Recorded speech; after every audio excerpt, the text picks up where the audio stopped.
No one expects to break a valve stem, but if you ride off-road or have equipment that isn't constantly used, you're likely to experience a broken or failing valve stem at some point.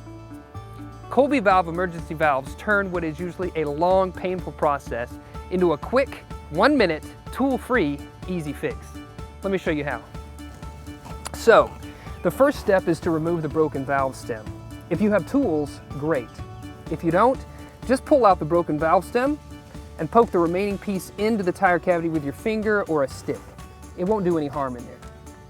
After the broken valve stem is removed, fully insert the Colby valve into the wheel opening. Be sure that the lip of the rubber seal is flush against the wheel opening. Then begin twisting the wing nut until you feel it stop.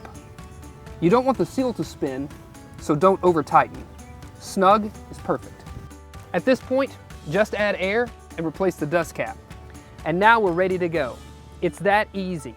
No tools required and a 1-minute installation without even breaking the bead. That's the advantage of the Colby valve emergency valve.